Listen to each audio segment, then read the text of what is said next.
Thank you all so much for being here. This is the first official kickoff to the Save RIPTA campaign. Woo! Folks, I really honestly wish we were not here. It is a huge bummer that we all have to be out here right now begging the governor and the assembly to fund our public transit infrastructure in a way that it deserves. Transit riders all around Kennedy Plaza, you deserve a robust transit system that gets you where you need to go. This is an essential service. It is not an amenity. It is a crucial part of any healthy economy and any healthy community. My name is Liza Birkin. I'm the lead organizer of this Providence Streets Coalition, which fights for safer streets, more transportation choices, and policies that advance mobility justice. And we're here today because RIPTA is facing a historic financial crisis. Decades of historic underfunding from the state are colliding with the impacts of COVID-19. They're colliding with the impacts of inflation, and we absolutely need to meet the moment with a transformative budget for RIPTA that raises wages for our drivers. Let's hear it for our RIPTA drivers! We absolutely cannot let Governor McKee drive this agency off the fiscal cliff and off the driver cliff. We need him to step it up and fund this agency like it should be funded. I am joined here today by this broad coalition of legislators, of labor organizers, of riders, and high school students, and all the people and all of you who care about RIPTA and want to see it thrive. So with no further ado, I'm going to hand this over to this campaign organizer, one of our legislative champions, Senator Meghan Kallman. Hey everybody, good afternoon. We are here today because we all recognize that RIPTA provides a critically important service for our communities. So I represent Pawtucket and a part of Providence. This is a place where people depend on the bus. They depend on the bus because we live in a city. There are many different reasons why transit is important. Sometimes we can't drive because we're too young. Sometimes we can't drive because we have a disability that prevents us from doing so. Sometimes we don't drive because we prefer not to.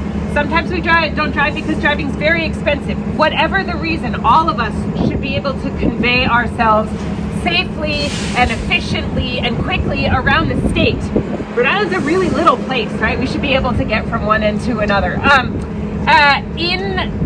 Several years ago, the state enacted the Act on Climate, which is a legally enforceable commitment to lower our carbon emissions. We know that here in Rhode Island, over a third of our emissions come from transportation. So having public transit that is functional, that is reliable, that is safe for both the people who are riding and the people who are operating is key to meeting our climate goals. And as the smallest state in the nation, our compactness makes it pretty ideally suited to create a system like this. We have the groundwork. We already have a statewide bus system. That is awesome. Now, though, is the time that we need to fund that like a crucial piece of infrastructure.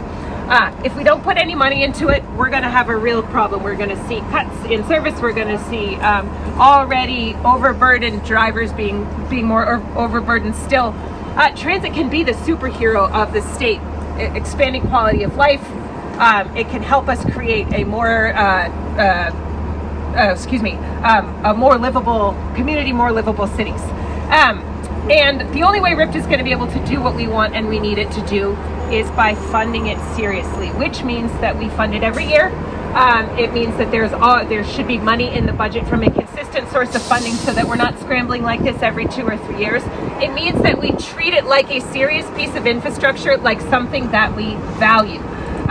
We have so much to gain from a truly comprehensive transit system. So now's the time to get it done. Thank you all for being here. I'm pleased to hand this over to my colleague and partner in crime in the House, Representative David Morales. Now, friends, as evident by this diverse coalition in the transit riders before us here within Kennedy Plaza, it is clear RIPTA is an essential service to all Rhode Islanders. And as we say that, I want to emphasize that is not a tagline, it is reality. We have tens of thousands of Rhode Islanders from the urban core to our more rural and suburban towns that depend on RIPTA. We have seniors who depend on RIPTA daily to get to their local senior center, to get to their local pharmacy to pick up their prescriptions. In my district alone, I have hundreds of working parents who use RIPTA for the purpose of ensuring that they're able to make it to a laundromat and they're not forced to be out in the cold, lugging bags of clothes through dense streets. We have working parents who depend on RIPTA in order to get to the library so their children have access to community programming. We have parents and working adults who use RIPTA to ensure that they are able to get to their job. In some cases, a multitude of jobs. So with that being said, we can see that RIPTA serves all Rhode Islanders from all walks of life, all backgrounds, all socioeconomic statuses, and all ages. Therefore, it is the responsibility of the state to prioritize RIPTA and reflect that within our state budget. So when we talk about increasing RIPTA investments by $100+ million, we need to recognize that the funding already exists within our state budget that's well comprised over $9 billion. And when we invest in RIPTA, we are ensuring that we are maintaining stability. We are ensuring that the lines run on time at a frequent basis. We are ensuring that our drivers are earning the decent pay and raises that they deserve for the essential work that they're doing daily.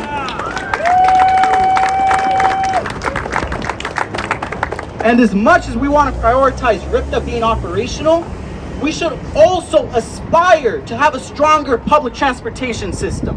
We should aspire to have additional lines running. We should aspire for frequencies within our routes so our students don't have to worry about whether or not they're going to get to school on time. So our working people don't have to be concerned about whether or not they're going to clock in a timely manner.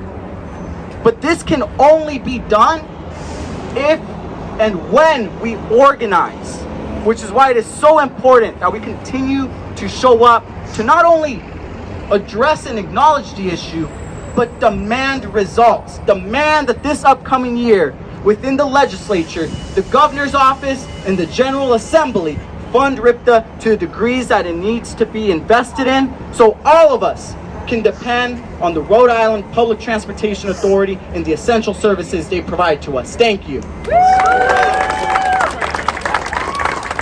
Thank you, David. He's been a transit advocate from day one in the State House. Thank you.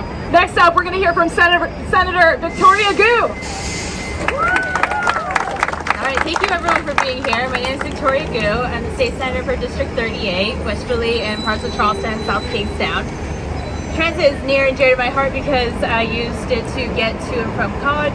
My family members and I have used it to get to and from Providence for the last 30-odd years. And look, transit works when it's frequent and it's reliable.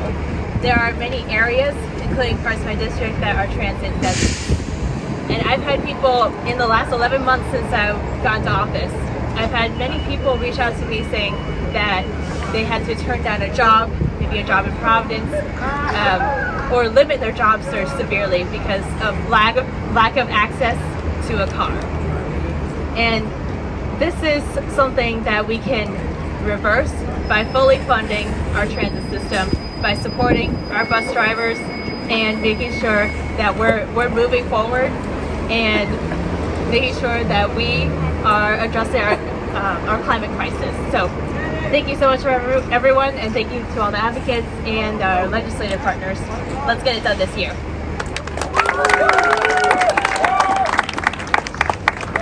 We had some artwork arrive at the last second. Okay, I'm gonna hand it over to an organizer of our labor movement here in Rhode Island who needs no introduction, Mr. Pat Crowley. Thank you, Liza. So on behalf of the 80,000 members of the Rhode Island AFL-CIO, I'm here to tell you that RIPTA is a working person's issue.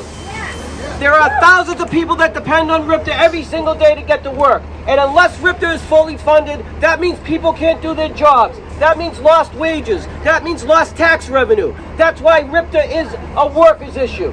RIPTA is a student's issue, because we have to make sure that every single kid can get back and forth to school safely and in a warm ride.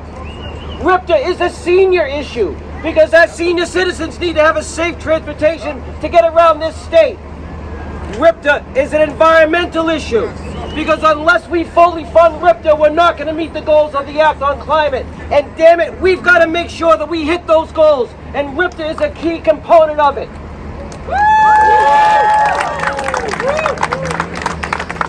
RIPTA is a rural issue, because we have to make sure that RIPTA has the resources to get from Foster and Gloucester and Smithfield and Burrillville, just like it gets to Pawtucket and Providence. And RIPTA is an urban issue, because this state relies on its urban transportation network to make sure this beautiful city and this beautiful community can thrive. And finally, let me just say this. RIPTA is a Rhode Island issue. This agency belongs to all of us, every single Rhode Islander. This is part of our democratic infrastructure, and we need to make sure that the General Assembly and the State House fund RIPTA to make sure not only that it meets the essential needs, but that it expands and it grows, and every single Rhode Islander can use it every single day. So let's save RIPTA! Now, I'd like to introduce someone who's intimately familiar with how RIPTA works from a working person's issue every day. Allow me to introduce the president of ATU Local 618, Walter Melio. Thank you. Hello, everyone. Like you said, I'm a president business agent of local ATU 618, 618A. I represent all the members here at RIPTA. I just want to say, for our members, they do a lot for the community. They serve this community, they take people to places all over the state.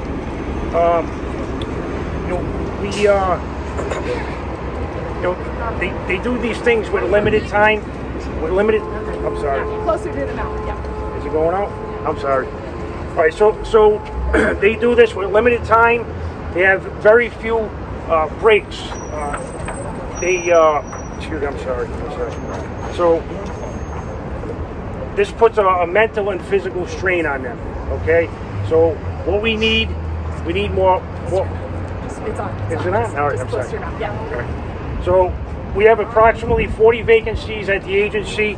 What we need to do is fill those vacancies. RIPTA needs to be more competitive in wages, not only for new hirees, but for the current employees. Okay, so RIPTA needs to retain the funding so we can get more frequency in runs, and to provide a better service. We can do this together, but we have to have a goal, and we think we can get this to get RIPTA to a place where it needs to be to help all communities, riders, commuters, and our members. Thank you. Thank you so much, Walter.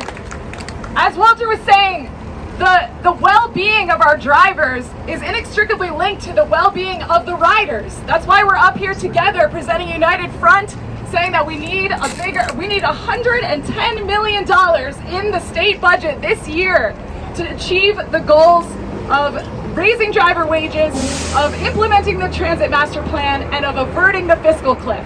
So on behalf of the Rhode Island transit riders, Tom Segoras. Thank you, Liza, and thank you everybody for showing up today. This is really important, not only for us, for the people who ride the bus, the people that we are trying to represent who are the riders of the bus. Think about what it is. It's not just the people that Pat was talking about who are going to work. All the Providence public school students use the RIPTA to get to their high school. If RIPTA goes off the fiscal cliff, they will not have a way to get there. I ride the bus all the time. Lots of people do. But we're all the people who do, we're all aware that it is almost good enough to ride right? It's almost good enough to get you where you want to be. It's almost good enough to be what the state actually needs. What we need is a bus system that actually is good enough. Yesterday, I took the bus to Newport. It was really pleasant. From the West Bay, but I was pretty distressed to discover that the last bus home was at 4 o'clock in the afternoon. So it made kind of a short afternoon. That's not what we need. So we need not only to speak up for the riders, for the people who depend on RIPTA, but we also need to speak up for the potential riders, for the people who we could attract to the buses and out of the cars and off of the highways and into the buses in a way that will keep the air cleaner and cooler. That's how we're going to meet the Act on Climate goals, by expanding public transit, by expanding it to be actually useful to the state. So the message is to Governor McKee that, look, we have to fund the Transit Master Plan. We have to fund RIPTA. We have to, the Act on Climate was great at outlining our obligations, but now we actually have to meet them. And I think all of us have to be part of the pressure to get that to happen. I'd like to just leave with a few words. One is to say, or the last ones are to say, just remember this: a bus a day keeps the sea level at bay. All right. A bus a day keeps the sea level at bay. Let's repeat that early and often. All right, as Tom said, this is going to require organizing. This is just the kickoff of this campaign, and it is so excellent that you're all here today. We appreciate it so much, but Governor McKee's office is going to have to hear directly from you. So, everyone in the audience, please take out your phones and put the number to Governor McKee's office into your phone right now. Put it in your favorites folder. It is 401-222-2080.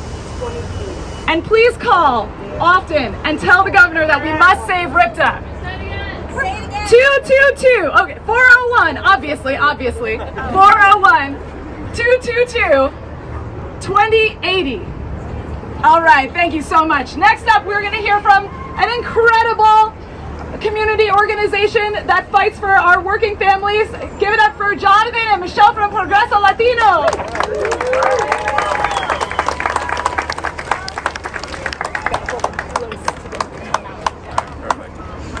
Hi everyone, how's everyone feeling? Good. Progreso Latino is very happy to be here to represent Central Falls, and we're going to talk about why RIPTA is very important in our community. So Progreso Latino's mission is to help Rhode Island's Latino and immigrant communities to achieve greater self-sufficiency and socioeconomic progress by providing transformational programs that support personal growth and social change. Without RIPTA, we would be unable to fulfill our mission. RIPTA is an essential service across all of Rhode Island and for all of Rhode Islanders, not just those that directly use it. 1 in 10 Americans use public transportation, and it's largely used by Americans who are lower income, Black or Hispanic, immigrants, and those who are under 50. Those who are the people who are more likely to use public transit. But riders aren't just demographics.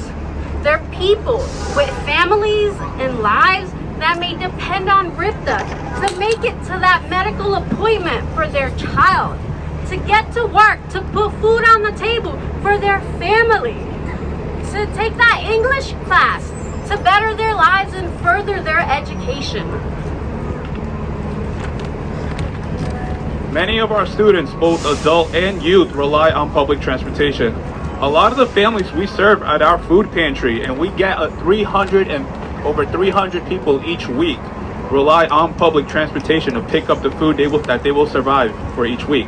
Many of the members of our Adult Social Action Committee rely on RIPTA. Our Adult Social Action Committee is an essential element of the work we do because we provide members in the community the tools and knowledge to advocate for change and to be involved in their community. RIPTA is not just public transportation. It is a connection. It is a lifeline. Whether you ride RIPTA or not, having RIPTA crumble due to underfunding would affect you. It would affect each and every one of us. Think of your favorite places to visit, the errands you run. Now think of those places without its essentials workforce. The barber you specifically go to every single time. The chefs at your favorite restaurant that cook those wonderful meals. The bakers that make your favorite pastries. Your dog groomers.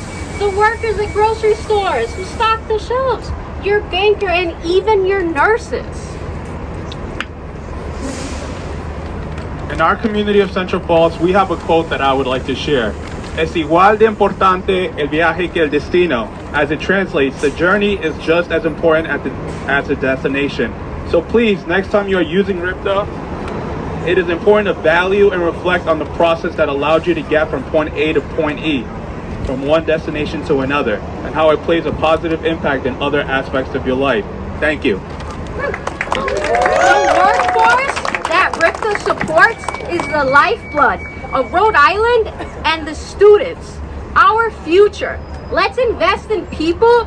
Let's save RIPTA. Let's save Rhode Islanders.